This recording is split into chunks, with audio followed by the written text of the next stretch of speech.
641. The Luminarch had experienced many things in his life. He had clawed his way up to his current position.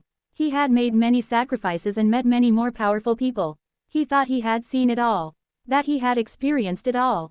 But then, right at this very moment, he felt an uncontrollable feeling well up from deep within him as he stared at the figure standing behind him. From the moment his eyes opened, something changed. Jophiel felt his entire body shiver under his gaze as his heart pressed tightly against his chest.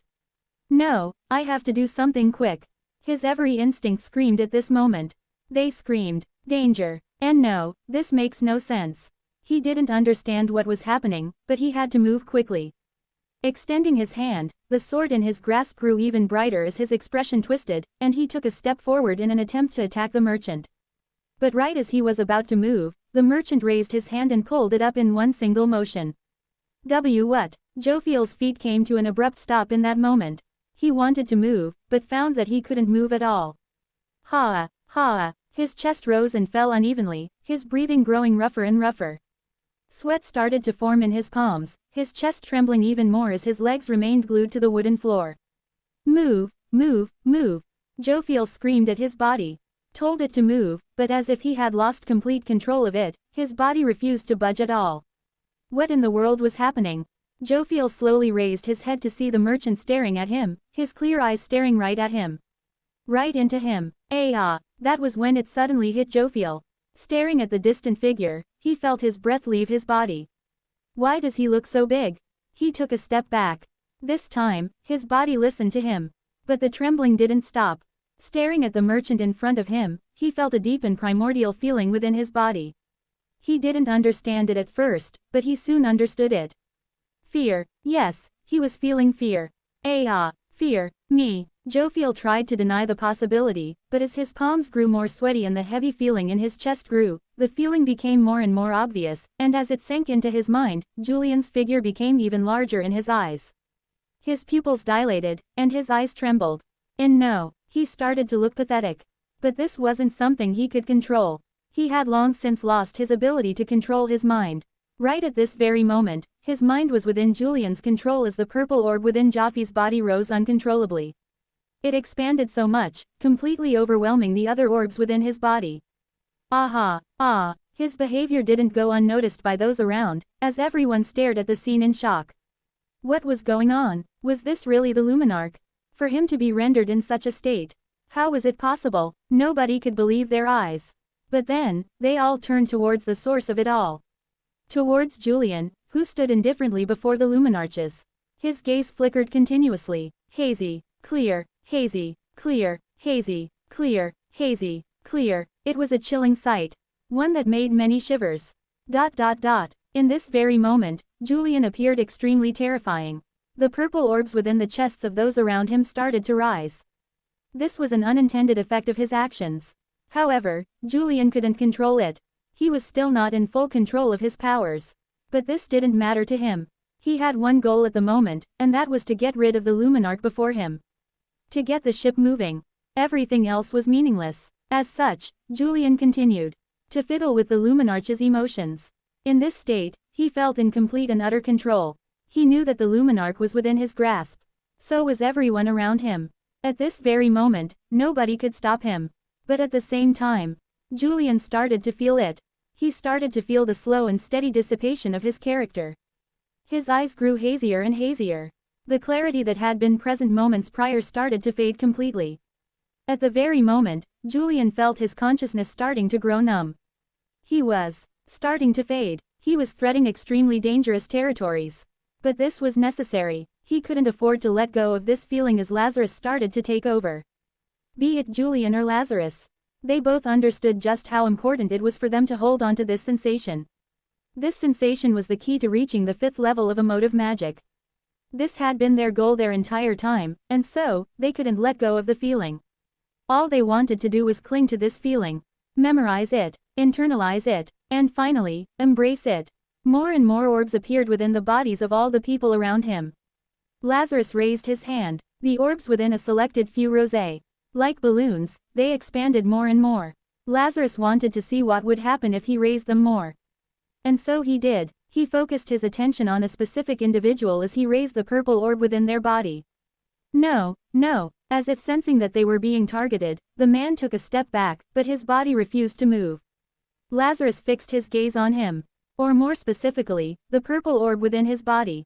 He pushed his palm up, and the purple orb within the man's body increased. Lazarus continued. The orb expanded. A hawk. A sound akin to someone choking echoed.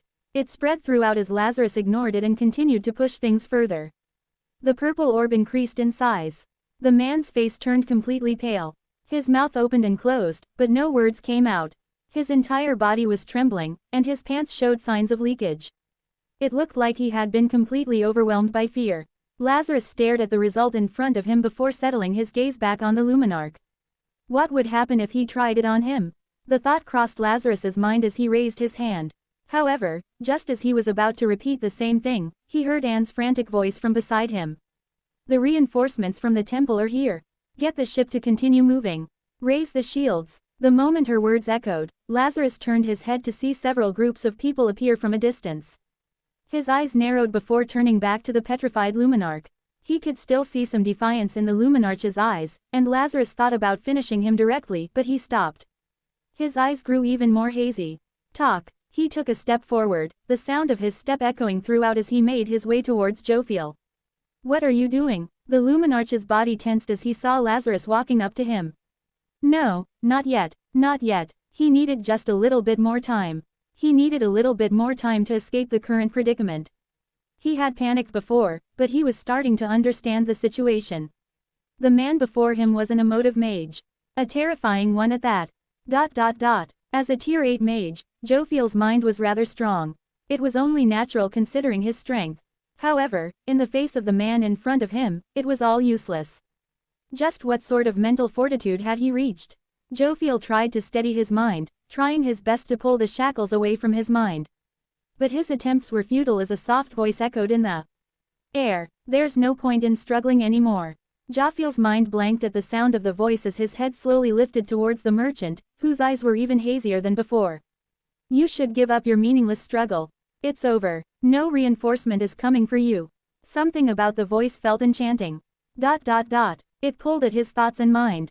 And eventually, snapping out of it, Jophiel felt a hand press against his shoulder. Why do you keep struggling? It's already over. You've lost. Everyone can see it but you. All that's left is pain. And yet you cling to it, like it means something. But it doesn't. Let go. End it. You'll finally feel peace, maybe for the first time in your life. The merchant's words resonated deeply with Jophiel. He thought back to his past. To how he had clawed his way towards his current position. To everything he had to sacrifice in order to get to where he was. He thought about everything, and peace. When had he ever felt peace? Jophiel's mind was blank as he thought of such words. He tried to think about his past. About everything he had gone through, and regardless of how much he searched through his memories, he couldn't find one single moment where he truly felt at peace. Not once. And that thought completely broke him. Why do you keep pushing yourself like this? What are you hoping to prove, and to whom? Life was never meant to be a struggle. It's meant to be peaceful. Quiet. Isn't that what you've always wanted? Just rest. Let it all go. There's no shame in ending the pain. I'm here. I'll stay with you until the very end. The merchant's words slithered into his ears, soft and hushed, like a devil's advocate, coaxing him toward the edge with every whisper. So, what do you say? Why don't you? No. Jophiel's loud voice echoed as his eyes turned red. A tremendous pressure burst out of his body shortly after, as the merchant was suddenly flung away. Quote. He didn't even have enough time to react before Jophiel went on the offensive, several magic circles forming around him as they shot towards the helpless merchant. Bang, bang. The difference in power between him and the merchant was rather massive. He didn't even have enough time to react before being thrown off the boat and onto the pier. Ha! With heavy breaths, Jophiel didn't waste a second and dashed towards the merchant, attacking with everything he had. Ha! Bang! He was consumed with anger. His chest heaved up and down unevenly as he attacked the merchant with everything he had. Although he was slippery, he was still barely holding on. Die. Anger had completely taken over him. He was so consumed by it that he didn't even realize that Lazarus was nowhere near him. Everything before him was an illusion, and the people he had been attacking were none other than the reinforcements sent by the temple. Help! Someone stop him! Bang! As the chaos unfolded, a pair of hazy eyes stared at the scene from a distance as the ship sailed away. His eyes remained fixed on the luminarch in the distance, his eyes growing hazier and hazier by the second. Until all semblance of clarity faded. 642. How's the situation? Quote. Not good. There's been severe damage to the port. Quite a lot of casualties as well. Jofiel's condition also appears to be rather severe. Two figures stood at the port, grey coats billowing in the wind as they took in the devastation before them. The area was in complete chaos.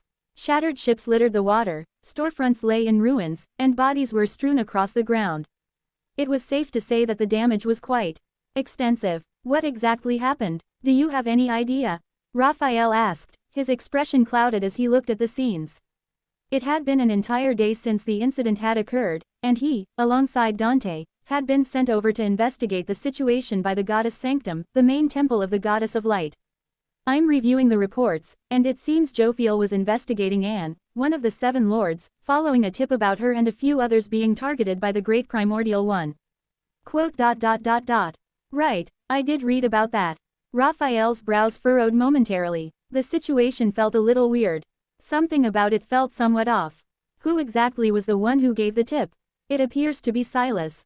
Silas. Raphael had to rack his brain for a few moments before recalling who it was. Captain of the Crimson Wraiths. That's right, him. The frown on Raphael's face deepened. And where is he now? Unsure. He was supposed to have been detained, but because of the chaos that unfolded here, a lot of the people stationed by the temple to look over him left to help. He was able to leave without any problems. That's so. Raphael clicked his tongue. It wasn't just his gut feeling that told him he was somehow involved, all the clues also pointed to the case. The only thing he was curious about was why Jofiel would want to get involved in such a case. He could have handled things better. But after a little bit of thought, the answer became obvious to him. He wanted more. Jofiel wasn't satisfied with his current position. He wanted more. He wanted a greater saying within the Goddess of Light's sanctum. As such, he took this chance to get rid of one of the seven lords of the seas. This had been his primary goal. If he could control the seas, then he could most likely gain enough momentum and power to rise even further. Raphael, there's another interesting thing I'm picking up. Oh, Raphael leaned his head to look at the documents in Dante's hands. His brows rose shortly after. Wait, so the reports ended up being true. The targets in question were indeed targeted by Zerul. Yes, it appears so. Dante's voice grew grave in that moment. It couldn't be helped. If the Great Primordial One had truly targeted them, then Jofiel's actions were understandable. That was because, once the Great Primordial One set its eyes on someone, there was no escaping. The only thing they could do was wait for its inevitable arrival. If the targets ended up staying within the city, then this situation is a lot more complicated than I previously expected. Raphael mumbled, his face equally grave. He had originally thought that this had been some sort of power trip from Jofiel that had gone wrong, but very clearly, the situation was a lot more complicated than expected. Raphael grabbed several files from Dante and looked through them. 4 files appeared: Anne, Anaz, Silas, and Lazarus. 3 of the pages were filled with all sorts of information, except the last one. Merchant traveling from afar. Raphael's eyes narrowed further as his gaze fell on the profile. There wasn't much information on the file besides the fact that he came out of nowhere, sold unique items, and was the one responsible for rendering Jofiel into his current state. It was precisely the lack of information that made him unsettled. But for him to be able to handle Jofiel and push him towards such a point. He's at least black grade. Quote. Yes, that was the highest grade that they could give to individuals whose powers neared the very top of the mirror dimension. Raphael slowly turned his head to stare in the direction of the sea, which was currently calm. He made a decision shortly after. They might be targeted by the Great Primordial One, but just in case, set up a bounty for them. A bounty? For how much? The highest possible level. This. Dante raised his head to look at Raphael, unsure of what to make of his words. However, thinking about the current situation and the mess that had occurred as a result of their actions, he soon nodded his head. Understood. I'll quickly report this to the sanctum. And, Dante's gaze fell on another profile. What about Silas? What do we do about him? Silas. Raphael thought for a moment before eventually mumbling. Same. Black grade. We can't afford to play games with this situation. Either part is guilty of something, and I won't have them make a mess within the land of light. Raphael's gaze pulled away from the documents and back towards the sea, his eyes narrowing. That was until he recalled one of the profiles, and his lips pursed. Anaz. Why did that name sound familiar? He had read his entire profile, and while his path was interesting, he was a nobody. Nothing noteworthy, and yet, for some reason, his name felt familiar. Why was that? Raphael rubbed his mouth before turning his attention back towards Dante, who was sorting out the papers in front of him. One more thing. Dante looked up, meeting Raphael's gaze. Try to find everything you can on the second profile. The one of Anaz. Try to dig as much as possible. Splash, splash. The red waves crashed against the hull as the ship cut through the Crimson Sea. It was silent on top of the ship, the remaining crew scrambling across in order to fix the damage that it had sustained in several areas while others recovered from their injuries. Standing at the bow of the ship, Lazarus's clothes fluttered as he stared towards the horizon, his hazy eyes never looking away from the distance. It was unknown what his thoughts were as he stood there. He had been standing like that for the past day, and nobody dared to say a single thing to him. After everything that they had witnessed, who would even dare to approach him? At this very moment, his mere presence felt pressuring, and just standing next to him felt suffocating. But there was at least one person who didn't appear to be affected. What are you doing? It was Anne, her voice a little hoarse due to all the shouting she had been doing. Quote. Her words were met with silence as Lazarus continued to stare into the distance. However, his gaze soon turned towards her. I'm checking the situation ahead. Oh, Anne looked into the distance, but found there to be nothing. The sea was calm, and the world around was quiet. You don't have to stay here to check. We have several devices that we use in order to detect if there are any monsters within the vicinity. There was a reason why she was so carefree while roaming the waters of the Crimson Sea. Her ship was equipped with all sorts of relics that granted her the ability to detect distant monsters, alongside several powerful cannons and a protective shield that could protect them from the attacks of powerful monsters. If not for the fact that half of her ship had been invaded by spies, they wouldn't have struggled so much the day prior with the Luminarch. They should have been able to sail away without much problem. Thinking about the crew members who had betrayed her, Anne's teeth clenched tightly. She had yet to get over that matter. However, there were more pressing matters at hand. Her heart grew heavy as she looked at the mysterious merchant. Although I don't believe his words to be true, Luminarch Jophiel mentioned that the great Primordial One had set its eyes on us. Anne's face darkened at the thought.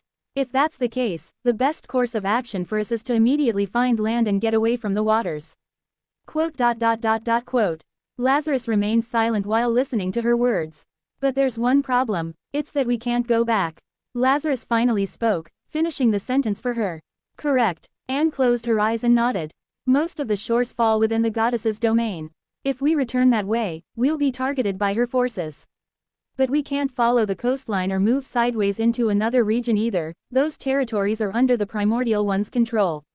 There existed only one safe route that wasn't controlled by the Primordial One. It was the one that came from Virith Anish to the Remnant South. But there was also one problem with that. I'm assuming that the temple has set a bounty on us following the events that had unfolded not too long ago. In that sense, we'll probably be targeted by the other lords of the seas. Her heart felt heavy while weighing their current possibilities. On one hand, they could turn back, only to be hunted by the forces of the Temple of Light.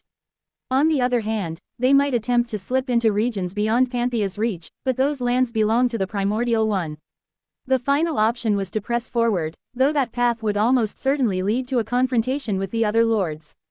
In other words, wherever they went, they'd encounter trouble. Anne's heart felt heavy at the thought. However, Lazarus looked completely unaffected by the situation. Head forward. We'll go to the Remnant South. But, it doesn't matter if we encounter the other lords of the seas. Lazarus's voice remained calm as he looked ahead, his hair fluttering faintly. Quote. It is the only realistic route that we can take. Everything else is just suicide. Anne bit her lips, but realized she couldn't argue at all. He was indeed right. Although extremely dangerous, the route ahead was the one they had the highest chances of surviving. The only thing she didn't realize, however, was the fact that this was the route that Lazarus had wanted to go from the very start. The situation, it had unfolded in a favorable way. Things could have been a lot better, but he took what he could get. But even then, in his current state, he wasn't sure he could fight against the other lords of the sea.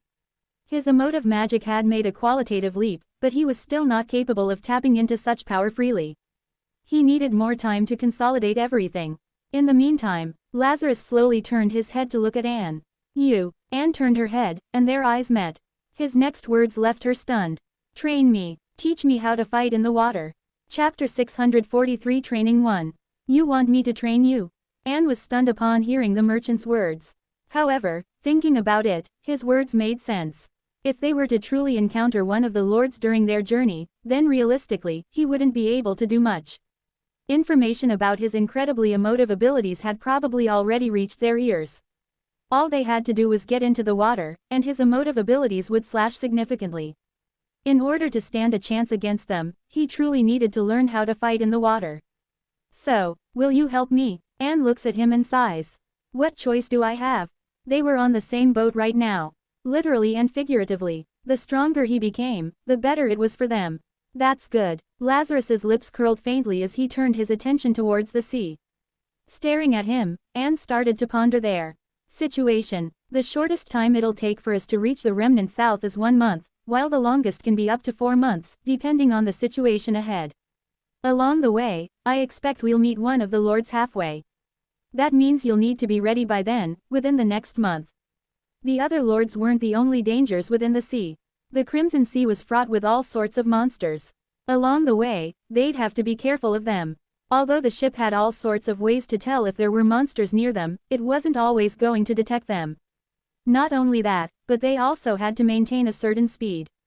If the boat went too fast, then it would have a higher chance of attracting the monsters. Well, let's get started with your training. Anne looked at Lazarus up and down before a smile suddenly marred her lips. She was actually quite familiar with training new recruits. This process, she liked it quite a bit, and thinking about how he had ordered her not too long ago, she felt like she was going to enjoy this moment even more. Black circle. Anne pointed at the sea below. I won't go too hard on you at the start.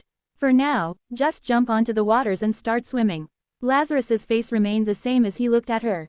It was hard to read what his current feelings were. However, from the subtle twitch of his eyes, he did seem to be starting to regret his request. Anne's smile turned into a smirk.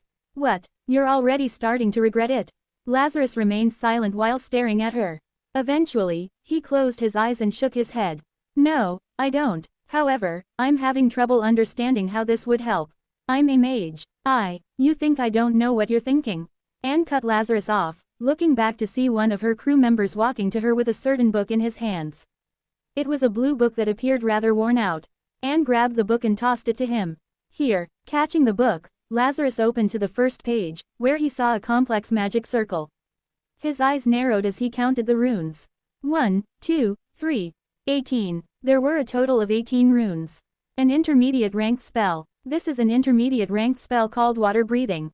Not only will it be able to make you breathe underwater, but it'll also give you the ability to speak. The spell wasn't anything big or secret. It was just the standard spell given to recruits who reached a certain level. The issue was that it was a water element spell, meaning that for those who weren't talented in elemental type magic, it usually took quite a long time to learn. Thankfully, Anne devised a very useful method to make them learn quickly. Go on, the water isn't going to get any warmer. Indeed, it was to have the trainees directly jump into the water and try to unlock the spell in such conditions. She found that most recruits managed to unlock the spell a lot faster this way.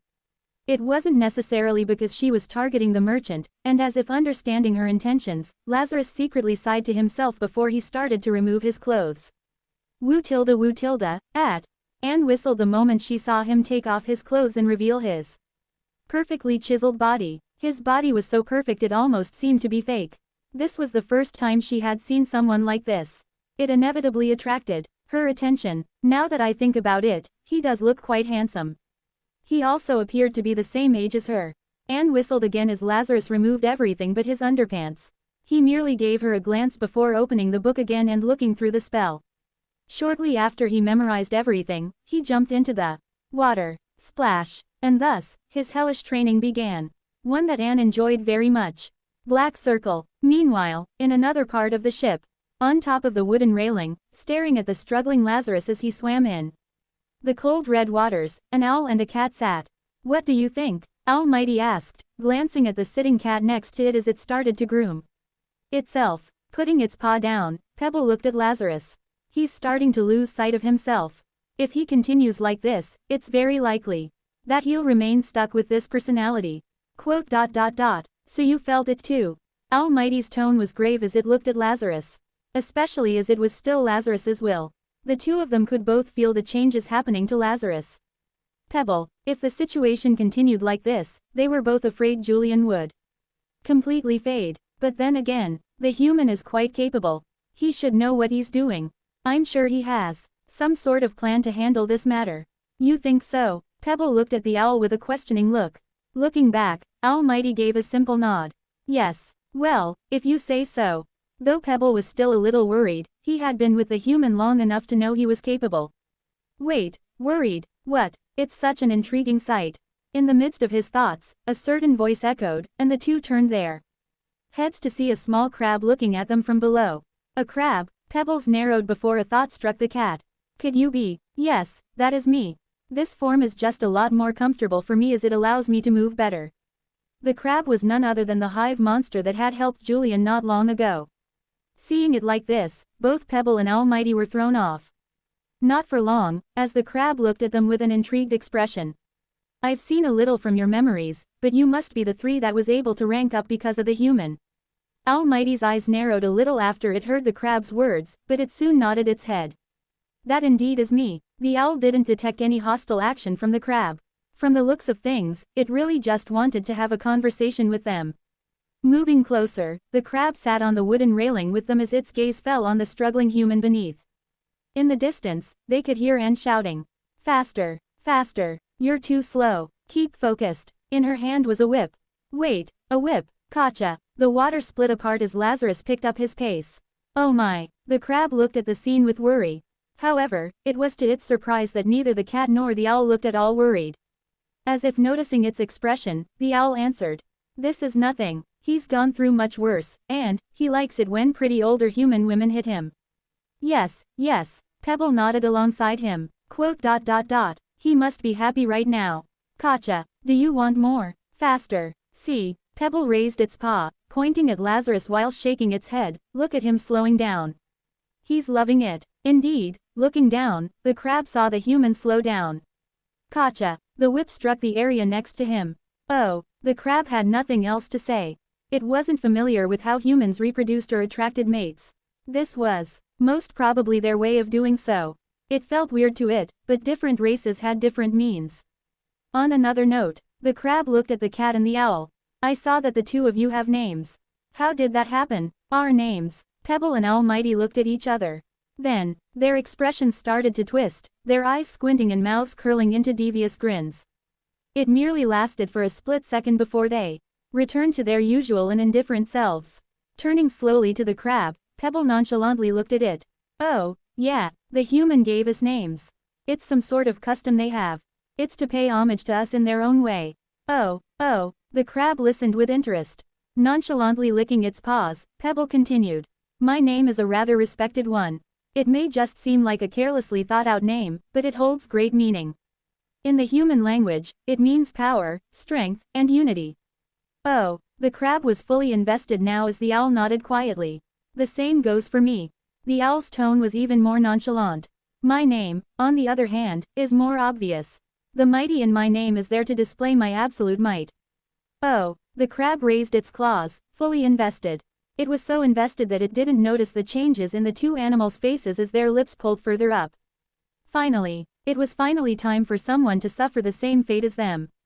They had been naive in the past, completely oblivious to the human's sinister naming sense. By the time Almighty realized it was too late. The name had stuck. Pebble, on the other hand, had been promised a name change, but it never happened. The pain, the suffering they went through as a result of their names. Do you want a name? Pebble's chest heaved as he looked at the crab, who looked back at the cat. Name, me, I can, of course you can. I've, spent enough time in the human world to have learned their customs and naming sense. I am more than qualified to give you a name. He indeed is. Almighty supported from the side. Pausing for a moment, the crab looked at the two and could see the sincerity in their eyes. A name, it never really thought about it. However, it didn't sound too bad. It was curious. What would its name be? Therefore, after a brief moment, it nodded its head.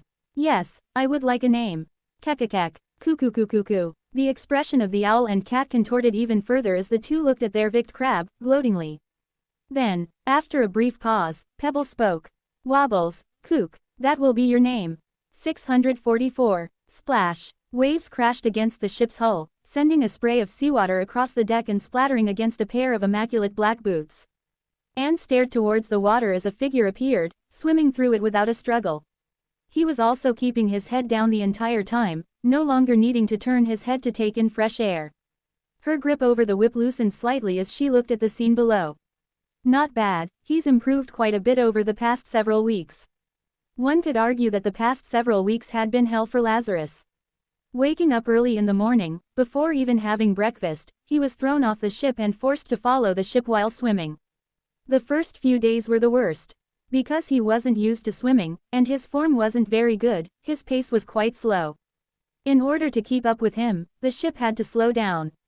This reduced their speed significantly, in turn making their trip to the remnant south longer than it was initially intended to be. Thankfully, the waters were rather tranquil, and most of the surrounding monsters stayed clear away from the ship.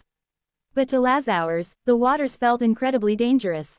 He could hardly see ahead, and besides the ship, it almost felt as though he was alone in the middle of the vast ocean. It was an unnerving situation, one that he forced himself to go through as his speed increased with the coming of days. By the time it took for him to unlock the spell water breathing, over a week had passed. The true change happened then. With the ability to breathe underwater, he was able to increase his pace quite significantly. The ship also moved faster as a result. Furthermore, by constantly using the spell water breathing, his mastery over it increased just ever so slightly. It didn't take long for him to use the spell as though it were second nature to him. Thankfully, because his knowledge of spells and runes had increased with the time he spent in the world, he was able to unlock the spell within a week, which was considered to be moderately paced for an intermediate ranked spell. Still quite slow for someone of his level. Splash, splash. With his arms fluidly moving into the water, Lazarus slowly turned his head to look a little back. His eyes paused on the figure that wasn't too far away from him. Lazarus wasn't the only one training. Anaz was also training the same way that he was. Of course, it wasn't because he wanted to, but because Lazarus had forced him to. It was all because of his stupid curiosity. On the same day Anaz found himself asking Lazarus what he was doing, he found himself thrown off the boat and forced to swim next to him. Damn it, damn it. The only good thing about the situation was that he was more talented than Lazarus in swimming due to his more powerful physique. It was still a massive pain in the ass. Splash, splash. The two continued to swim in the crimson-colored waters, their figures gliding smoothly following the ship. They continued to swim like this unit, a certain voice echoed from the top of the ship. All right, that's enough for now. The first one to move was Anaz as he came to a sudden stop before kicking the water and jumping up, his feet touching against the surface of it as he dashed forward, his steps leaving ripples behind. Lazarus followed after, his hand pressing against the water surface as though it were made out of solid, and he pulled himself out of it. Then, with his legs resting against the water surface, he helped himself up and calmly walked towards the distant ship, his every step leaving a ripple behind. This was another spell that he had learned over the past several weeks. It was an advanced spell, and it was one that he had spent a long time trying to learn. Gliding. In order to use this spell, one needed to have absolute control over their mana, coating their bodies with a set of runes that enabled them to treat any surface as though it were a solid object. Because the spell had no specific elemental affinity, it was much easier to learn, but at the same time, Lazarus understood that with the limits of his current talents, his rate of mastery was going to be extremely slow. Especially compared to curse-type spells. The same was true for water breathing. It would take a very long time for him to master that spell due to his lack of talent in the water element. But that was fine, he never intended to master the spells to begin with. He just needed the bare basics in order to put up a challenge against the other lords. Hurry up, you're moving too slowly. Overhearing Anne's words, Lazarus picked up his pace, eventually running towards the ship as he smacked his foot against the water and jumped onto the ship. Thud, dry yourself. A towel appeared in front of him the moment he landed on the ship, as he took hold of it and started to dry his hair. I see a lot of improvement between the two of you. Anaz, I'm rather surprised by your talent. You have a lot more talent in this aspect than this weird merchant in front of us. Have you ever thought of becoming a pirate? I have no interest in it. Anas shook his head and quickly rejected her offer. My faith is with the goddess.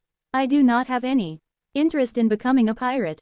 I see. What a pity. Anne's focus then turned towards the merchant. Well, you're doing good too. It was very clear to her that he didn't have a lot of talent to be a pirate. What took others days to learn took him weeks to learn. The speed was fine, but at the same time, she could see that it would be incredibly hard for him to reach higher levels with the spells in the future. He was just not very talented in these aspects, which was fine since he only needed to know the bare basics. Regarding everything else, nothing really needed to be said, as even Anne found him scary whenever she saw him train. While training in the water, Lazarus didn't neglect his regular training. He continued to refine his domain, trying to find ways to fully combine the two while at the same time, trying to reach the 7th tier. He was just a little shy away from reaching the halfway point of tier 6. His rate of progress was incredibly fast, but he was still not satisfied. He wanted to grow faster. However, from the way things stood, he'd need at least a year or two before reaching tier 7. It felt slow, but he was on track with beating the woman from the Empire in terms of speed of progress. Her progress started considerably normal compared to others, but her true monstrous aspect came from her progression in the later stages of her tiers. It was almost as if she got faster and faster the more she progressed. Lazarus was on track with beating someone like that. But still, it wasn't enough for him. He wanted more. The two of you should go back and get changed for now. There's still quite a bit that you need to learn, but we're starting to cross the quarter point of the journey. We'll have to grow more alert from this point. I'm afraid that we'll soon be getting eyed by the other lords. Lazarus's expression flickered upon hearing her words. At his current strength, he wasn't sure if he could put up a fight against the other lords. Especially not if they joined hands together in order to fight them. Rather than waiting for them to inevitably come, it's best if we directly attack them. The thought crossed Lazarus's mind as he scanned his surroundings. It was much better to attack than to be attacked. They would hold the advantage then. Lazarus held on to the thought for now. They still had some time. He planned on training further in the meantime.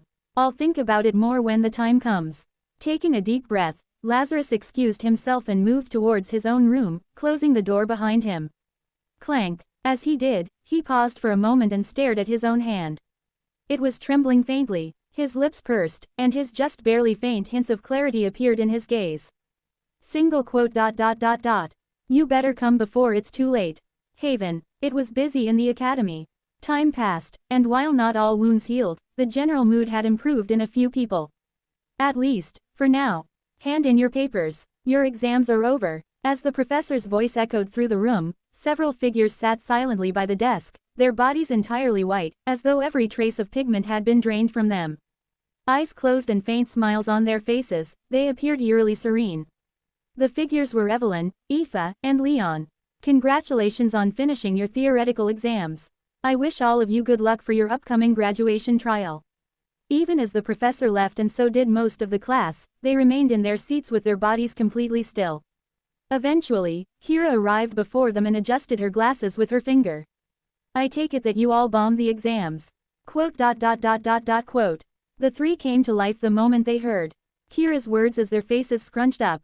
This was especially so for Aoife, who almost felt tempted to spit on the ground. She didn't because she had an image to maintain. Staring at Kira, she felt disgusted as she started mumbling things like, "Where is the Kira that I know? Since when did she get so good at studying? This makes no sense." Evelyn nodded beside her, repeating like, yeah, makes no sense. I've even checked to see if she was possessed, but it doesn't look like it. Should I check again? What the fuck? Overhearing their conversation, Kira looked at them in disgust. She felt rather insulted. Then, her head slowly turned towards Leon, who was looking at the air absent-mindedly. He seemed lost in his own thoughts. Something that had been happening quite often lately. What's wrong with you? Only when Kira called out to him that Leon snapped out of it as he looked at her. It's nothing. He shook his head, reaching for his neck as he started to massage it. I was just thinking about the upcoming graduation trial. It's tomorrow, right? Yeah, Kira answered slowly, her head throbbing after thinking about the long journey that was ahead. From what they had been told, they'd need to stay in the mirror dimension and survive for several months. It sounded like such a pain. I see. Leon nodded faintly, his gaze turning unfocused for a brief moment. Quote. I see. 645. The next day, several cadets stood in front of a massive dome-shaped building, its smooth metal surface glinting faintly under the overcast sky. The atmosphere was tense as they looked around. Today was an incredibly important day. Today was the day when they'd take their graduation trial. How are you feeling, cadet? What are your thoughts on the upcoming trial? Do you think it might be a little too harsh? Over here. Please look over here. There's been a lot of talk recently regarding the upcoming graduation trial by the Academy. It's unlike anything that has ever happened before. Do you think the Academy's decision to send you to the mirror dimension was a good one? Reporters swarmed along the sides of the dome-shaped building, clutching recording devices they eagerly thrust toward the cadets, their voices overlapping in a frenzy of questions and flashing lights. The event was no minor one. Graduation trials were usually like this. They were one of the most highly anticipated events, where those who passed would at last become eligible for selection by the prestigious guilds or the powerful noble households. The Megrail family also hired, alongside the Mage Tower and the churches. To put it simply, it was a massive event that gathered the interest of a lot of powerful people. These cadets they were all future pillars of the Empire. And while the graduation trial usually tended to attract a lot of attention, this year it was a little bit different. This year, the Academy opted for a different format. One that was a lot harsher than before, and also incredibly dangerous. Many thought that this format was too harsh, but the Academy didn't force anyone to participate. For those who didn't wish to enter the mirror dimension, they could take a separate trial with the other academies. However, such actions weren't exactly favored by the guilds and major powers, since one of the main reasons they hired cadets and recruits was to deal with the mirror dimension. So, despite the backlash the event faced, it also earned a fair amount of praise. Ah, Cadet Milna, please look over here, over here. The frenzy worsened the moment a white-haired figure made her way before the dome-shaped building, the reporters going even crazier the moment she appeared, wearing the standard Academy uniform. As her white hair bounced with each step, Kira's piercing red eyes fell towards the reporters. Here, hello, cadet. Kira was pretty reputable within the populace. Not only was she strikingly beautiful, but she was also exceptionally skilled. As one of the few 5-star recruits among the third years, considered one of the most star-studded classes in decades, she stood out even among the elite. But she was also rather infamous. Kira wasn't well known for her interviewing abilities. In fact, she tended to swear a lot, with her most famous interview, "Suck My Balls," garnering millions of views. Over here, still, many wanted to interview her just for that. They wanted to interview her to get a reaction out of her and gain a lot of views. Oh, no. Staring at the scene from a distance, just arriving by the dome, Aoife's face paled a little as Evelyn also looked in the distance with a similar look of distress. The two had left alongside her, but she ended up moving faster than them, leading to this situation as they looked at one another. This might be bad. You think so? The two were more than familiar with Kira.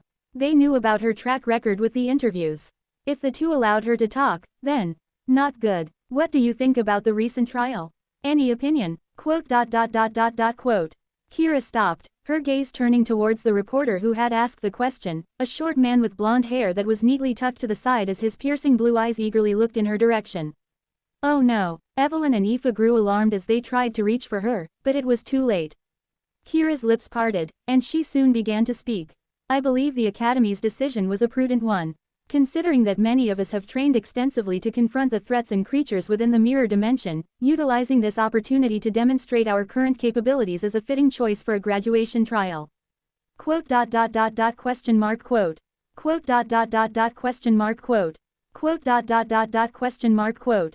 Who is this? What happened? Where am I? The faces of the reporters, alongside Aoife and Evelyn, blanked. Oblivious to the situation, Kira continued. I also view this as a personal challenge. A chance to test my limits and prepare myself for the path ahead. Therefore, if you ask me whether I agree with the Academy's choice or not, I will tell you that I agree. And with that, Kira nodded her head before moving towards the other cadets. Evelyn and Aoife stood numbly on the spot, just blankly staring in Kira's direction. Eventually, Aoife looked at Evelyn. We should call a clergy. I think you're unqualified to check if she's been possessed or not. Yes, I agree, Evelyn agreed with a dumb look. Quote. It's like the kids these days say. I'm washed. Yeah, for real. Quote. Overhearing the conversation from behind, Leon just blinked his eyes. Eventually, his face started to contort as he stepped away. Ever since Julian's death, all of them seemed to have lost a screw or two. Be it Evelyn, Aoife, or even Kira. They were all just weird. But eventually Leon shook his head. Quite a while had passed. Though they didn't show it externally, he knew that Julian's death had affected everyone. Evelyn and Aoife both became more cheerful, while Kira became more mature. She stopped swearing as much and just buried herself in her studies. I guess it's only natural. Everyone had their own way of dealing with death. Leon, on the other hand, was the only normal one left. That was mainly because he believed Julian was still alive.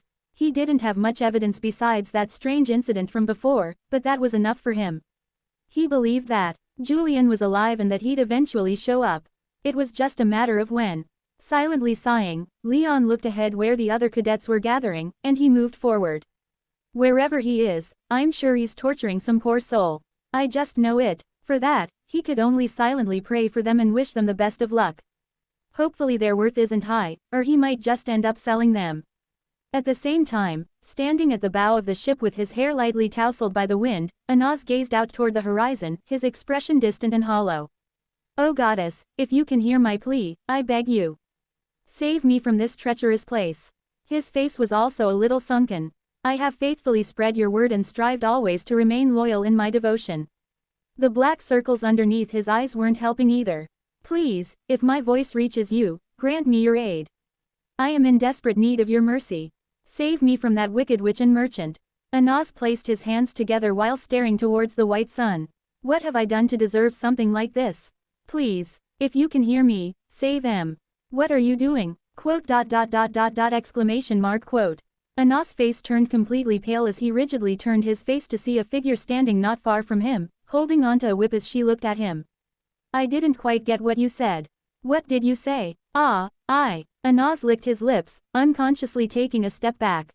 I was offering prayers to the goddess, asking that she grant us her divine protection and shield us from any harm that may come our way. Is that so? Nod. Anaz quickly nodded his head. Yes, of course. I would never lie about such a thing. Anne smiled. Her smile was bright, but also beautiful. It was enough to stun the poor Anaz, who fell into a brief daze.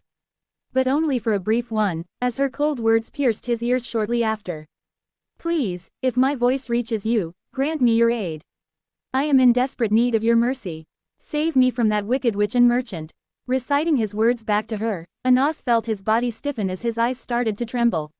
Her smile, it didn't look so beautiful anymore. Anaz, my dear Anaz. I'm not your dear. Oh my Tilda. Anaz licked his lips. His entire body was shivering as he swallowed his saliva. However, just as Anne raised her whip, a stern voice echoed. Stop. All heads turned towards the voice, revealing an all too familiar figure. Anaz's eyes glinted at the sight of him. Never before had he been so happy to see the merchant. Right as Anaz's lips parted to express his gratitude, he felt a small tug over the back of his shirt. He found his body getting raised as his eyes met those of the merchant. We've got training to do. Stop wasting time. Wah. Anaz's face paled as his mouth opened to say something. He unfortunately never got the chance to speak, as his body was suddenly thrown off the boat. I curse you. Splash. The crimson waters swallowed him shortly after. Unbothered by Anaz's shouts, Lazarus removed his shirt and pants and joined him right after. Splash. And thus, their training resumed. Ha. PFTT. The moment the two jumped into the waters, the crewmates began laughing as they took in the spectacle. After almost a month in the same ship, everyone had grown somewhat familiar with one another. They had also grown familiar with the merchant and devoted believer pair. The two never failed to make them laugh, making their day just a little bit more enjoyable. Even Anne found the sight amusing as her lips gently pulled up. However, the smile didn't last long as she looked towards the horizon. Her face turned grim. For how much longer can the atmosphere remain like this? Anne knew better than anyone else that this was the calm before the storm. Things would soon get hectic, and whether they survived or not depended on the training that the two were having below. As such, Katja, faster, get faster. Anne became even stricter. Curse you. But at the same time, she focused most of her attention on Anaz. For some strange reason, whenever she whipped Lazarus, his speed slowed. How very odd. Chapter 646. Sinful Straight 1. Lazarus and Anas' training continued for the next several days. Neither one of the two skipped a single day. This was mostly because Lazarus wouldn't give Anas a single day off, but their efforts were slowly starting to pay off. Anas was now a lot more adept in the water. He was almost like a completely different person. He could now go in and out of the water and remain there without any problems. He could now also fight without any problems. If the monster that he had encountered from before in the depths of the water showed up again, while Anas couldn't guarantee victory, he was now a lot more confident in escaping it. His speed in the water had increased considerably. The same was true for Lazarus, although his speed was slower than Anas. He just wasn't very talented in this aspect. But what he had managed to achieve was enough. We're going to be reaching land not far from now. The two of you should refrain from entering the waters for now. Anne's face was serious as she looked ahead. The waters were still calm, but they weren't going to be like this for long. They were about halfway through the journey to the remnant south, and soon they were going to have to pass through the Sinful Strait. Many islands lay scattered across the sea along their route to the remnant south. These lands were dangerous, not just because of the towering waves, but because they offered the perfect hiding places for the other lords to lie in ambush. In fact, many of the islands were used as bases for the lords. Anne also had an island to herself, but it was a little further up ahead than the current islands. To reach the islands, they had to navigate the Sinful Strait, a narrow passage just wide enough for their ship, and an ideal spot for an ambush. It was a dangerous route, but one they couldn't afford to avoid. This path is the fastest path that we can take in order to reach the remnant south. If we deviate from our course, then there's a high chance we'll enter the Sirens' territory, and I'd like to avoid that. Sirens were powerful mind-type monsters.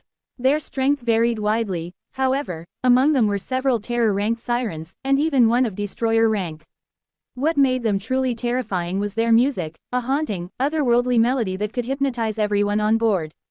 There had been chilling incidents in the past. Ships found drifting silently across the sea, fully intact, but with no crew left to tell the tale. They were the most enigmatic and scariest of monsters within the vicinity. If possible, Anne wanted to avoid them. Even if the merchant was present and he specialized in the mind path, she didn't feel comfortable encountering the Sirens. She believed they had a much better chance of surviving if they directly crossed the strait. Drying his hair with a towel, Lazarus walked towards her as he looked towards the distant sea. It was calm for now, but he could also sense the noticeable shift in the atmosphere. As the ship drifted in the sea, a certain tension started to rise in the air. He moved towards the bow of the ship and narrowed his eyes, extending his hand as. In the distance, the figure of an owl appeared, landing on his hand. Anne looked at the scene in surprise. When did you find anything? No, nothing. Almighty shook its head, its eyes narrowing. There's a strait in the distance, but I wasn't able to sense anything while looking through the area. Everything looked in place, and even when I completely hid my presence, I felt nothing. Human, the situation is very strange. Why is that? Didn't you say that you felt nothing? That's the problem, Almighty replied, its tone grim. Be it humans or monsters or any living creature. Nothing. I didn't feel a single thing. It's almost as if all living things have been wiped out of that area. The situation is extremely dangerous. I would advise caution, human. Lazarus covered his mouth, his head lowering as he fell into deep thought. He had already been briefed about the situation by Anne. He more or less understood that they needed to cross this area in order to reach the remnant south. However, from the looks of things, the path ahead wasn't so simple. To go, or not to go? Lazarus pondered over the matter for a while before he let out a long breath. I'll go check things out. What? Anne's surprised voice echoed from behind him. You're going? That's extremely dangerous. I know, but it doesn't really seem like I have much of a choice. This is in order to minimize all risks. I'm now comfortable enough in the water to be able to outrun any danger. Yes, and I'm also not going alone. Lazarus's head slowly turned towards a certain figure in the distance as he dried his hair with a towel. Feeling the merchant's gaze, Anas dropped the towel, despair starting to mar his features. No, yes, you're coming. It wasn't like Lazarus was doing this to spite Anas or anything like that. In fact, it was anything but that. It was mostly because Anas was actually quite capable. Though he wasn't strong, he was faster than him in the water, and was also extremely observant. Bringing him would make the situation a lot easier for him. Do I even get a choice in this matter? Why are you doing this to me? Blame yourself for being competent. Lazarus nudged towards the waters with his head as Anaz opened his mouth to say something, but eventually closed his mouth and sighed. By now, he was just used to the abuse. His eyes grew dimmer. Oh goddess, if you could spare this one. His prayers always seemed to fail, too, as he moved towards the bow of the ship and jumped down. He started to regret ever taking money from this guy. How I wish I had never met him. Lazarus shook his head while staring at Anaz's depressed expression. He was being overly dramatic. Perhaps because he had suffered a lot, but it didn't seem like Anaz had yet to realize that he had grown considerably stronger since their first meeting. Lazarus could also see that it wouldn't be long before Anaz developed his own concept. By then, Lazarus was sure he'd stop complaining. After all, this was one of the Anaz's greatest goals. He had to do this in order to become a Luminarch. Are you sure you're fine going? Do you want me to come too? Listening to Anne's offer, the merchant shook his head. No, it's fine. You need to stay here and watch over the ship. If something does happen, at the very least, you'll be here to keep things grounded. You can slow down the ship for now. I'll come back as fast as I can. All right. By now, Anne had long stopped considering Lazarus and Anaz as strangers. While she was aware that the two weren't part of her crew, it almost felt like they were. They were now all on the same boat. Thus there was no need to treat them as strangers. Even the remaining crew members got along well with the two, with Anaz being the favorite due to how pitiful he appeared. Go, just be careful. In case something happens, use this. Anne threw a small cylindrical item to Lazarus, and he caught it. He stared at it in confusion.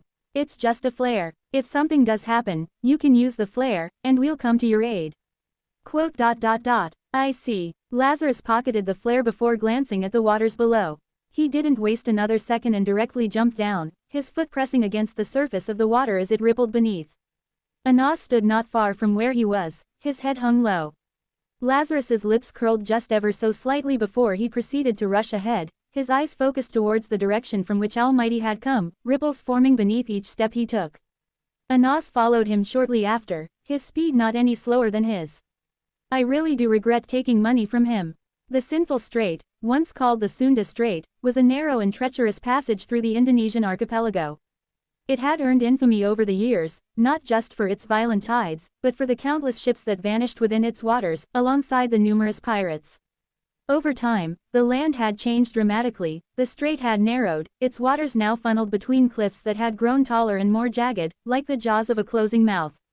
It didn't take long for Anaz and Lazarus to arrive by the strait, but the moment they did, they both paused, their expressions turning grave as they stared at the massive crimson waves, each one slamming against the cliff walls with a deafening roar.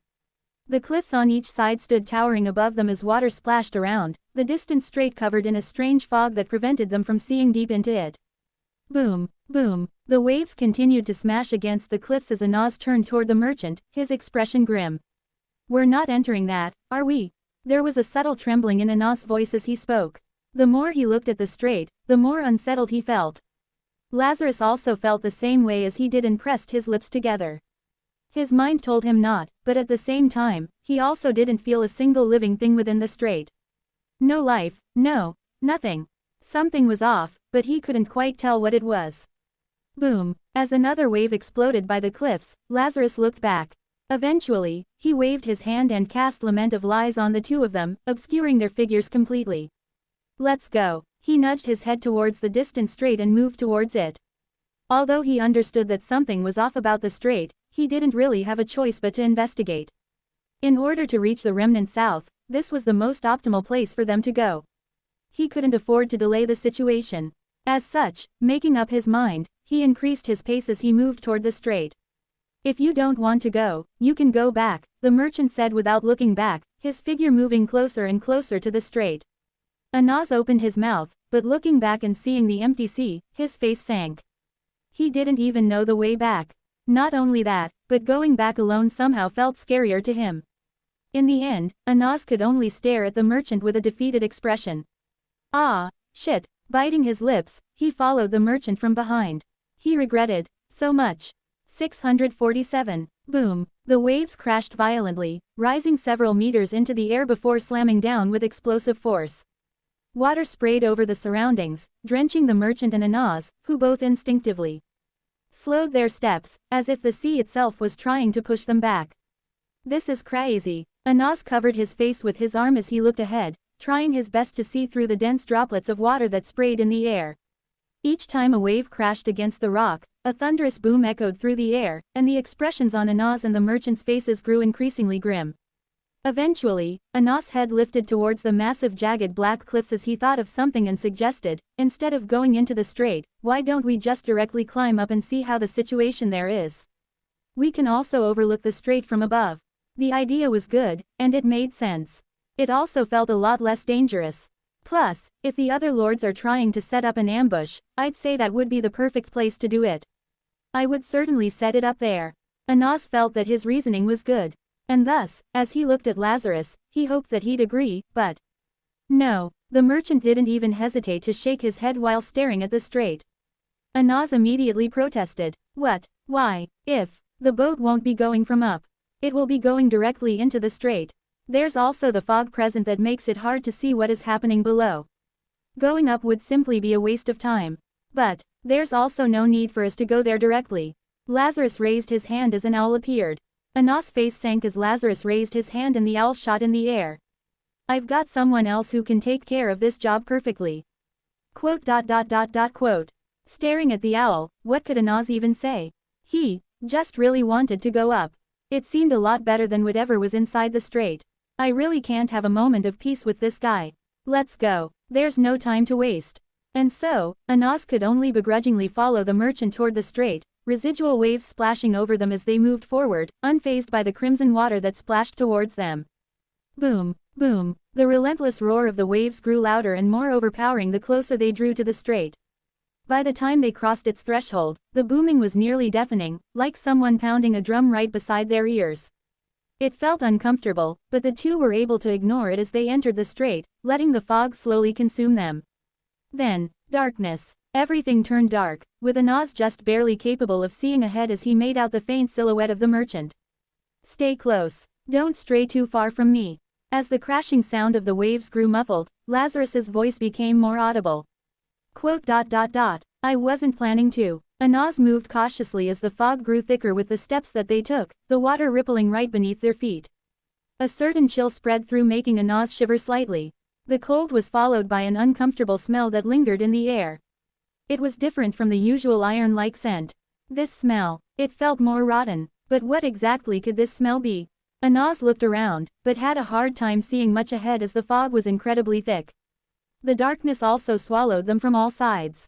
He had just taken another step when Lazarus stopped, his hand waving in the air as he doubled the intensity of Lament of Lies. While Lazarus didn't notice anything yet, something about the environment left him completely unsettled. He couldn't quite describe it, but the sensation sent an involuntary shiver through his body, each breath leaving as a faint plume of mist, as if the very air around him echoed the unease settling in his bones. Quote. Lazarus looked around his surroundings, his eyes narrowing as he bent over slightly to touch the water. It's cold, much colder than the water outside the strait. His lips pursed as he looked ahead. He didn't sense any presences as well. Though the fog was thick, it didn't prevent his mana sense from working. As such, he was acutely aware of the lack of living organisms nearby. Be it humans or monsters. He couldn't feel anything. Is it possible that they are hiding their mana? That was one way to make it hard for his skill to detect anyone. It had happened with the strange monster he had found lurking beneath the waters. Maybe a similar case was playing out here. Lazarus's eyes narrowed further at the thought. If that were really the case, then he had to be more careful and make sure to take in everything around him without missing a single detail. Drawing a silent breath, Lazarus continued forward while Anaz followed from behind, and Almighty followed from the top as it communicated with Pebble, who relayed everything to Lazarus. Like that, Lazarus and Anaz walked through the strait while keeping an eye on everything around them. The deeper they went into the strait, the more silent it became. The silence, it was so dense, it pressed against their ears, broken only by the unnaturally loud ripples of their footsteps across the water. The two found themselves unconsciously slowing down. The entire time, Lazarus maintained mana sense while also sending out threads around him to scout the path forward. It wasn't until the two walked for a little bit more that Anas's eyes dilated as he spotted something in the distance, and he pressed his hand over Lazarus's shoulder. "That, do you see it? Quote. I do." Lazarus nodded his head quietly, his breath pausing for a moment. Tensions grew from that point, with the two staring towards the distant water where they spotted something floating above it. The two stopped as they stared into the distance, trying to make out what the object floating on the water was. "Should we wait?" Lazarus held Anas back as he used his mana sense to detect anything. However, it didn't appear like it contained any mana. As such, he used his threads to gently move them around the water and coil around the floating object before bringing it to him. As he began to reel it in, the water parted smoothly. The soft scrape of the object dragging across the water echoed eerily, and Anas's body tensed without thinking. Eventually, arriving before them, Lazarus pulled the object up. Splash! The moment he did, Anas's face changed. Quote. Exclamation mark quote.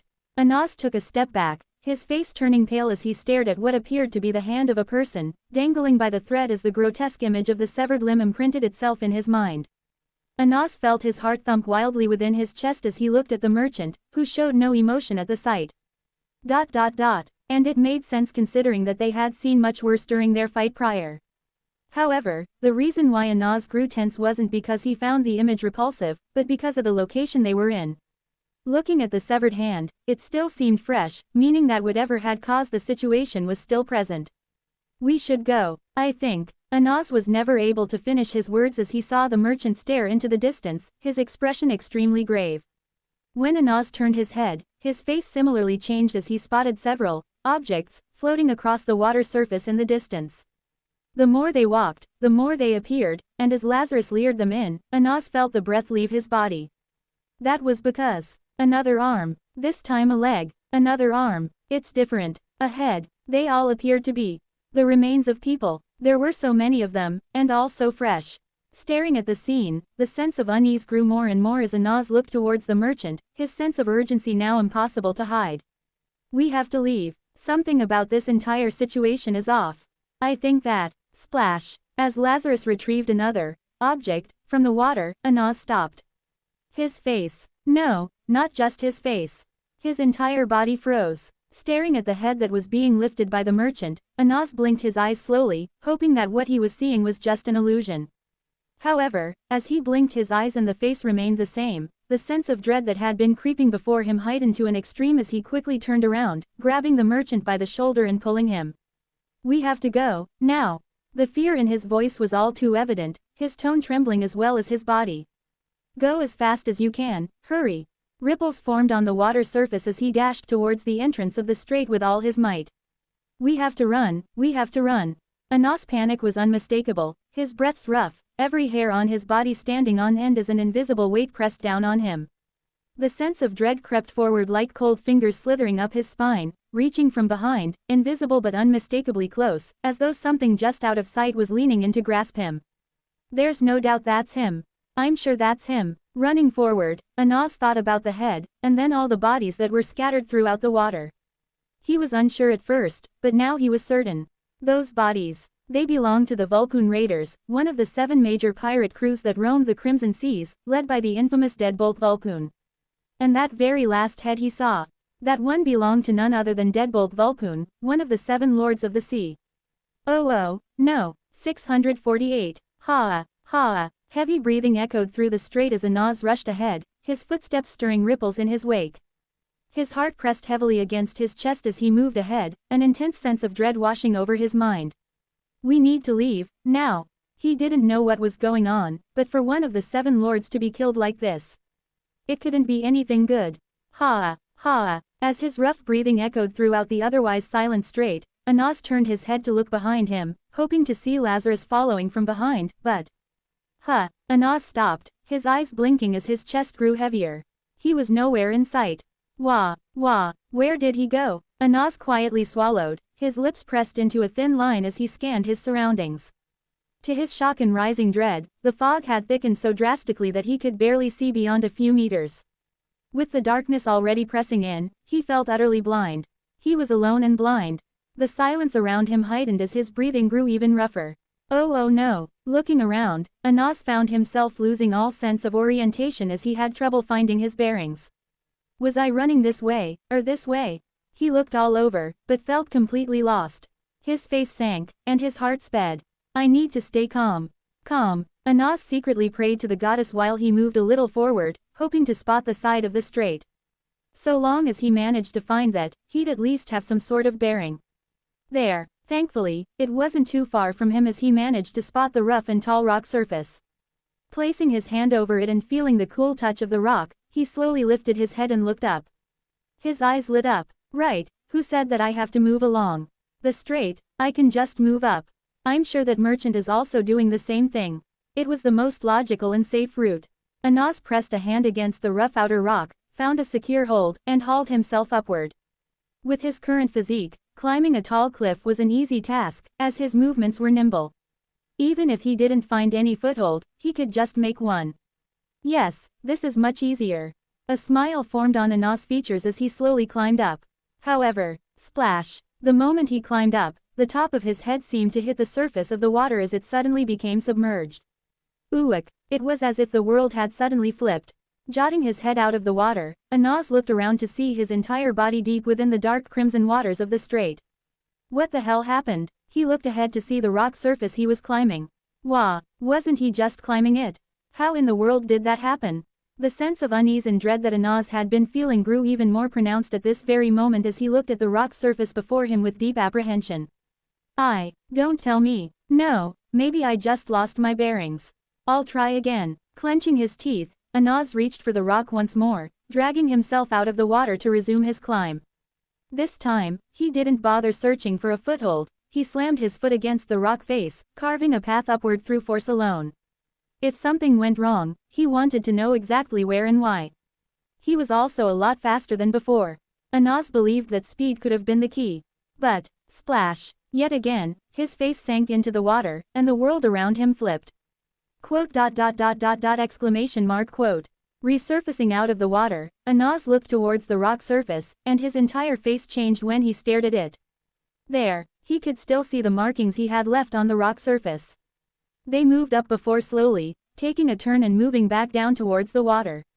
Almost as if forming a U-shape. What? Quote. Anas grew slack at the scene. He was having a hard time understanding the scene. He understood what had happened, but what he didn't understand was how he didn't notice any of this. It felt as though he had been climbing up the entire time.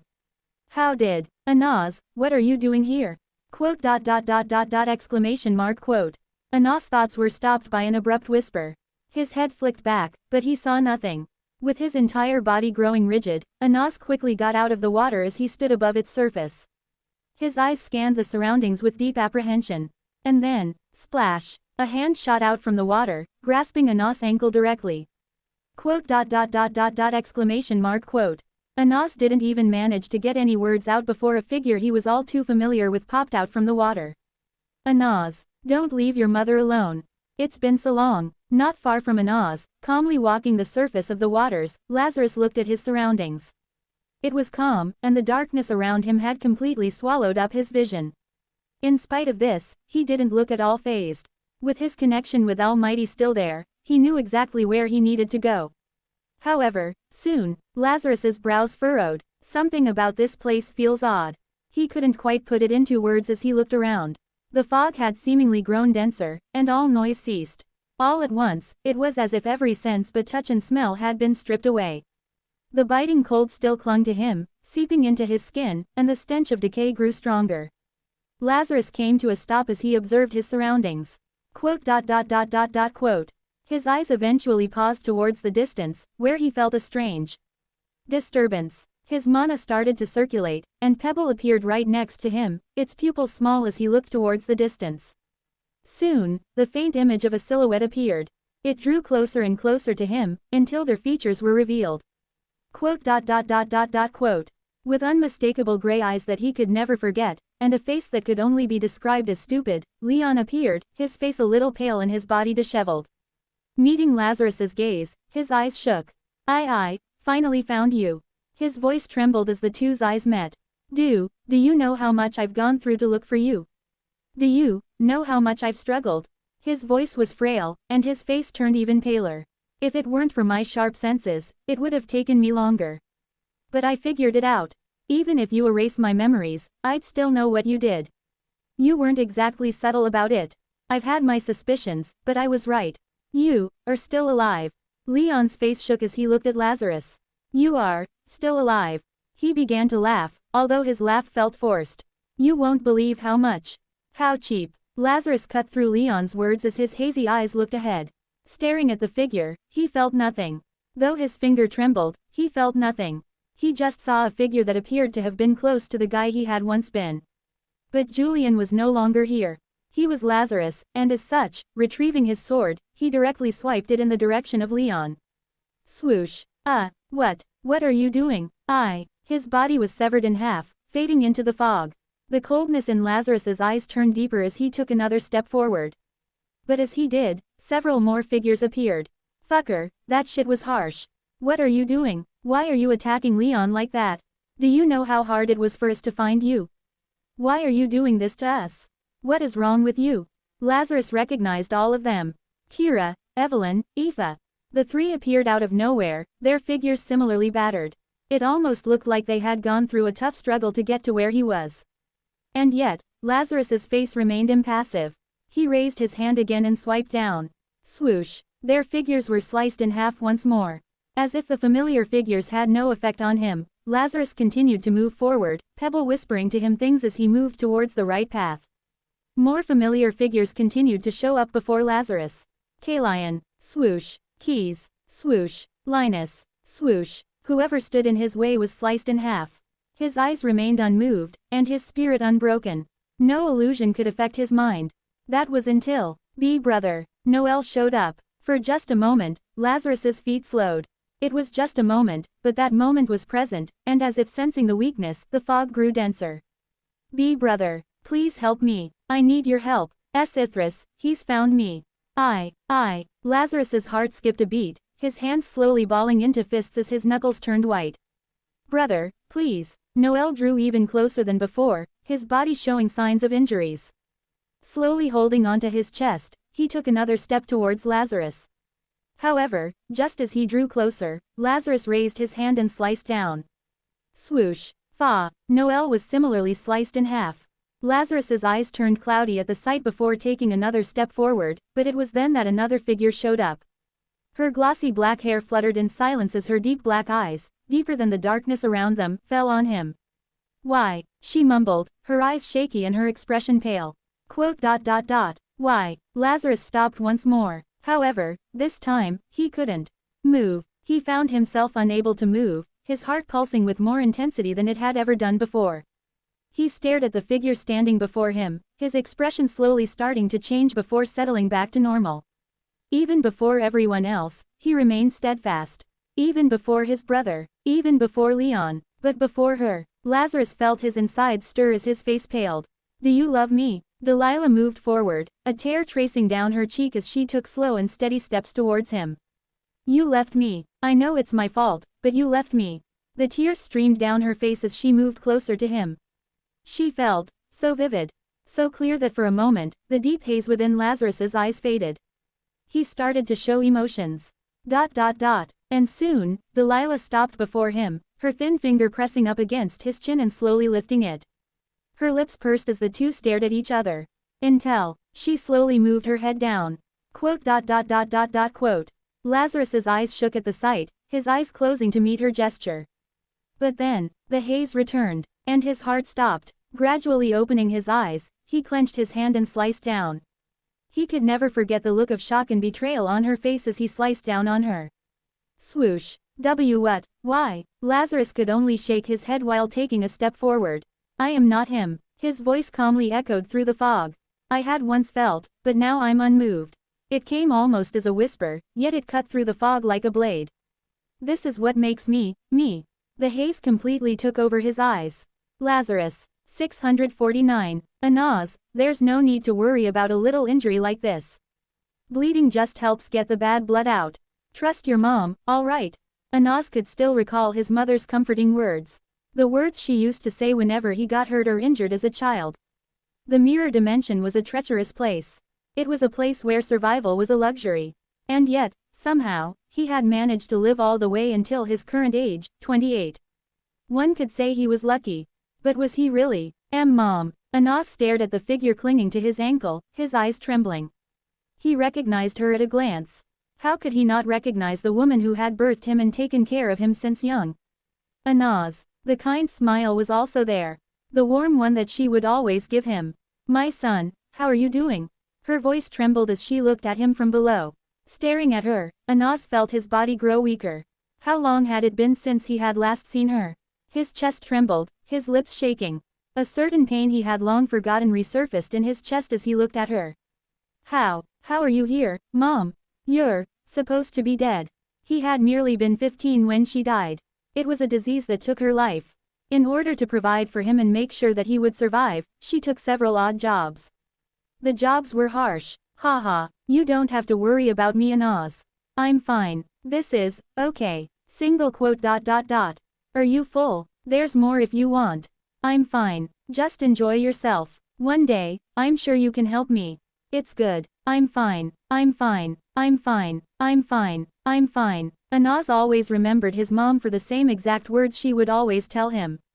I'm fine. But she wasn't fine. As a child, he didn't fully understand, but even then, he could see the slow deterioration in her face. Her once beautiful skin grew pale and sunken, and the voice that used to ring like a morning bell became hoarse and brittle. And yet again, her words were, I'm fine. A simple, I'm fine, that Anas had grown to hate. No, she wasn't fine. How could she be fine? But, what could he even do? He tried to work, but he was weak. His mother's state deteriorated, and he grew desperate. Desperate to the point where he found himself selling his own organs. That was all he could offer. It was all he was worth. Cough, cough. Mom, here, have this. Anas, don't speak, just eat. The money was enough for him to support his sick mother. For once, Anas didn't feel so useless.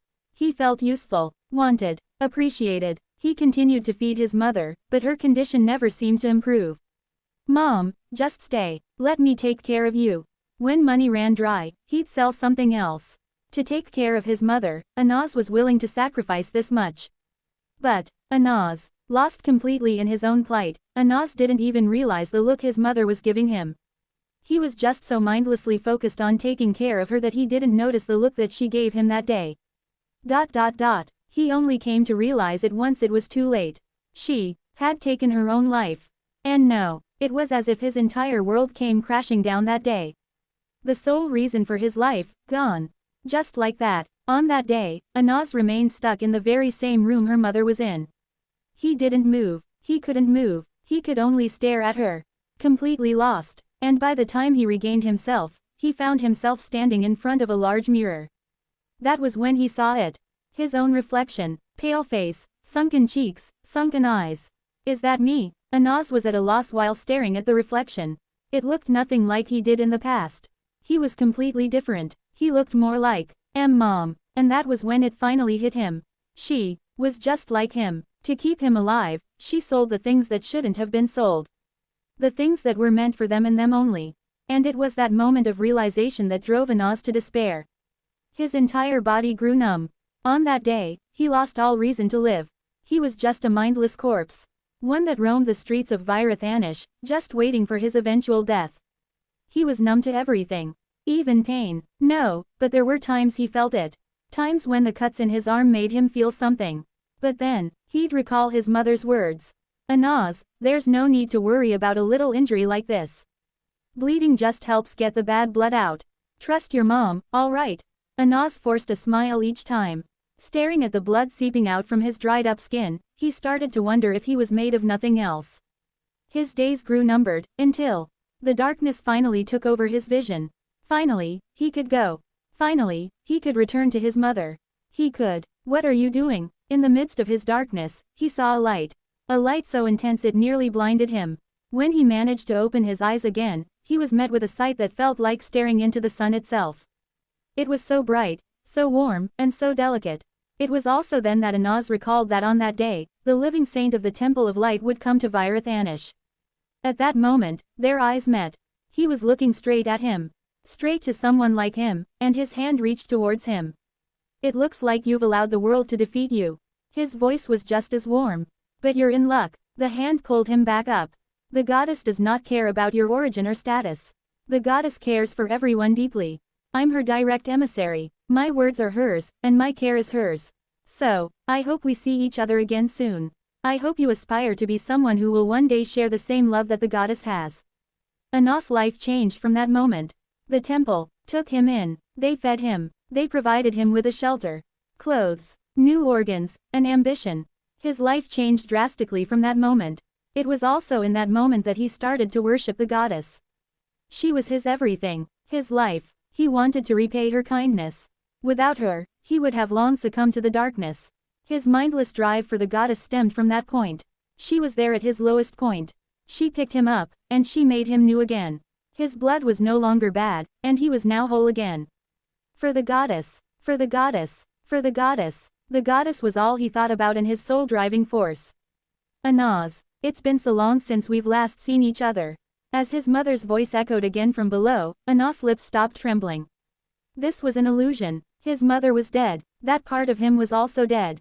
He now had a new goal. A new ambition. I'm sorry. And as such, he pulled his foot back. Anas. His mother's voice shook, almost as though she was heartbroken. Anas' shoulders trembled, but he resisted. This wasn't his mother. His mother was dead. He wasn't the same old Anas. To him, the goddess was his everything. He couldn't fall for the illusion's tricks. Anas didn't look back and moved across the water surface. Why are you doing this to me, Anas? You're breaking my heart. Anas. His mother's voice continued to whisper from behind him, but Anas remained indifferent to it. Or at least, made it seem like it. However, just a small part of him wanted to listen to his mother. The woman whom he had once loved with his being. Anas. Her voice eventually turned into screams as she called for him. But Anas didn't look back. He couldn't allow himself to look back. He had to keep moving forward. Forget about everything and splash. Exclamation mark. Anas' face changed as a hand streaked out of the water, grasping his ankle again. Before Anas could even react again, another hand shot out from the water and went on to grasp his other foot. What the? Anas' eyes shook as he grew alert. Looking down, he could see his mother appear. She was staring at him menacingly, her face twisted. Next to her was himself, or more like, the hollow version of what he once used to be. He, too, was staring at him with the same twisted look his mother was giving him. What are you doing? Why are you running away? Come back to your mother. You need to support her. What are you doing? Anas felt his breath leave his body as more and more hands shot out from the water, reaching out and grasping for him. No. He tried to shake their influence away, but the more hands came grasping and reaching for him, the harder it was for him to move. They wrapped around his body, tangling tightly and clinging to him stubbornly. No matter how much he tried to resist, he couldn't. And slowly, no, he was being pulled deep into the water. Shit, no. Anas' hands flailed wildly as he reached for anything, something to keep him from slipping into the water. But no matter how desperately he searched, he found nothing. The cold crept in slowly, wrapping around his body until it consumed him entirely. No. His screams echoed throughout the fog as he was eventually swallowed up by the water. As his figure completely faded from view, several ripples formed across the water as a figure eventually stopped on the spot where Anas used to be, looking down directly. His eyes shone faintly before he closed his eyes. There's only so much I can do. Lazarus mumbled, his body calm. He had been watching for a while, and although he could have helped, he decided not to. At least not yet. This was something that Anas had to figure out for himself. 650. Darkness. Getting pulled into the depths of the water, all Anas felt was darkness. An endless and suffocating darkness. The hands were all over him. They pulled him deeper and deeper into the depths of the water. He tried to reach up to cling to something, but it was useless. There was nothing. The darkness continued to swallow him whole. Come, Anas. You can rest now. There's no need for you to devote yourself to a goddess you might never have seen. It was merely an act to show the benevolence of the goddess to the people in the city. Do you really think they care about you? The guys who took away your organs are probably the same guys who gave them back to you.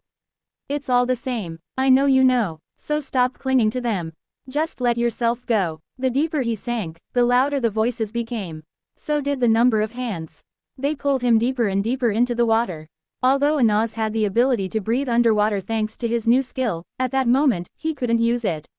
It was as if the knowledge of it had vanished from his mind entirely. He also forgot how to hold his breath. His mind and thoughts were blank. He didn't know what to do. He felt completely lost and alone. And it was in such a situation that he did the only thing that he knew how to do. He started to pray. "O Goddess of Light, if you're truly there, hear my plea, grant me your aid. Do not let my faith falter. Deliver me from this eternal abyss that seeks to consume me." With his eyes closed, he began to pray to the goddess. Just like in the past, she was going to save him. He believed he'd save her. As such, he stopped resisting. "O Goddess of Light, if you're truly there, hear my plea, grant me your aid." Time passed like this. The cold sank deeper into him, freezing every inch of his body as his consciousness began to fade.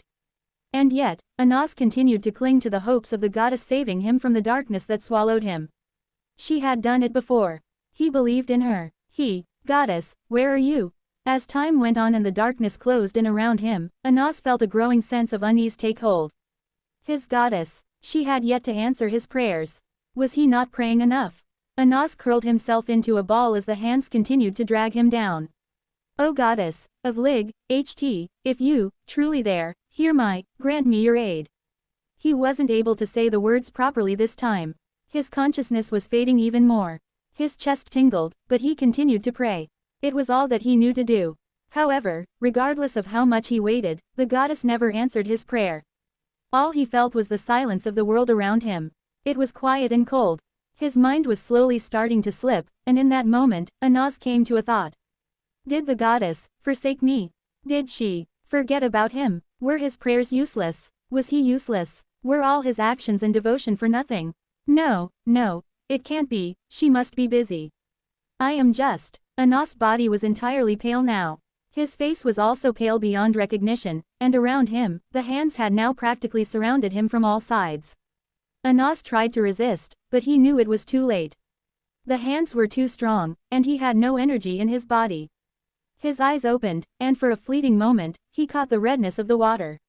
Yet again, he found himself swallowed by red. Ans let his body and mind relax in that moment. His drive to continue was slowly slipping away as he let the voices take over. Come, let Mom take care of you again. It's just us two again. As it should have been from the start. This was it. There was nothing else he could do. He couldn't continue any further.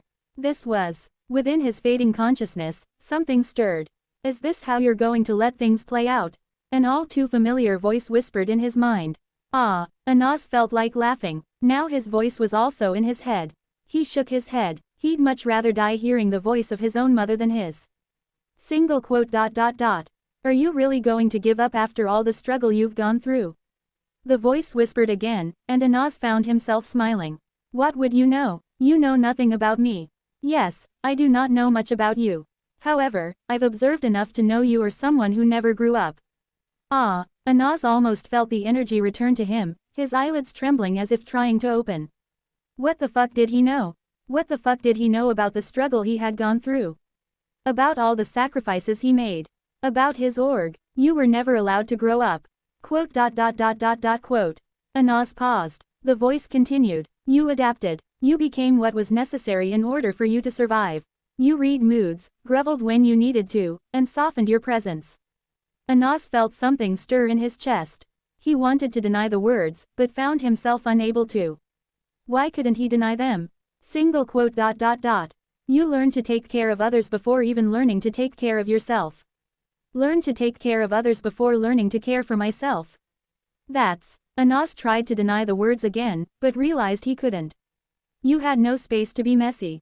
No space to relax. No space to do the things someone of your age is supposed to do.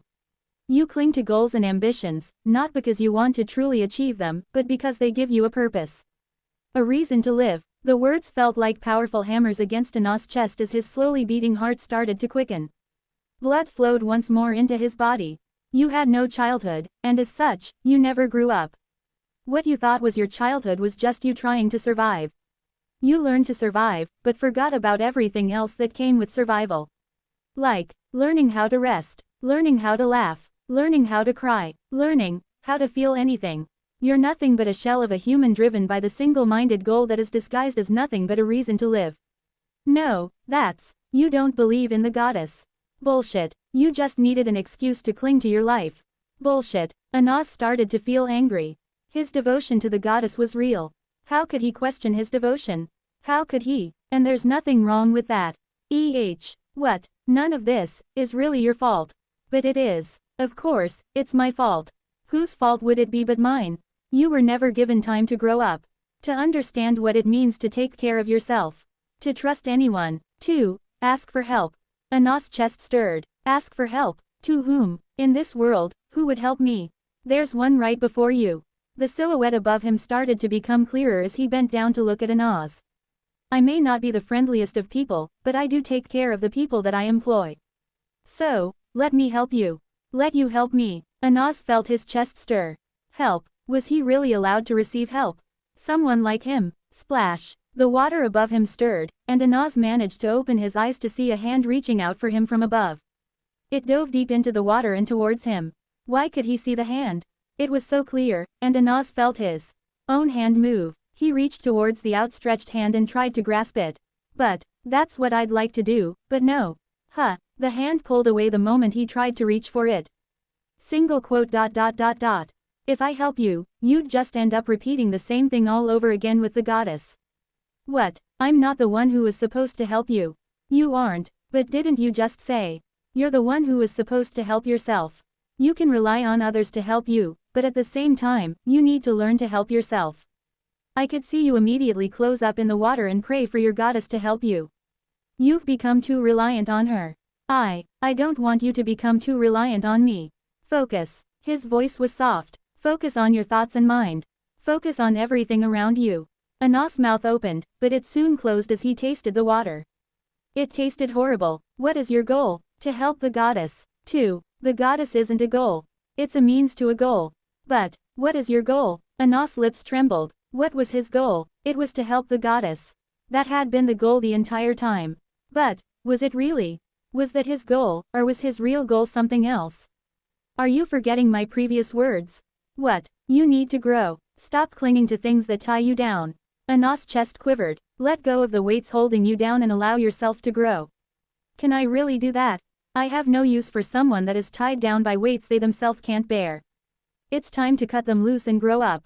Anas' mind stirred. In that moment, it was as if the entire world around him changed. He was standing before the all-too-familiar merchant. But, he looked big in front of his eyes. So damn big. Had he always been this big? No, it's not that he's big, but it's more like. Anas looked at his arms and realized. I'm the small one. Anas slowly turned his head to meet the merchant's gaze as his hand reached for his head. It's time to grow up. The hand was warm, warmer than the cold water around him. You didn't have a choice, but now you do, so. Let go. Grow up. For once, let yourself be free. A brief silence ensued shortly after as Anas opened his eyes to reveal a pair of glaring red eyes. There, the hand appeared again. And, he swatted it away. Without looking back, he pushed himself up. What are you doing? Come back. Anas. The hands behind him tried to bring him down, but as if his entire body was made of water, the hands directly passed through his body before he reached the top and brought himself out of the water, his eyes meeting those of the merchant. And for the first time in a while, he saw it. The genuine smile on the merchant's face. Took you long enough. He paused before adding, my assistant.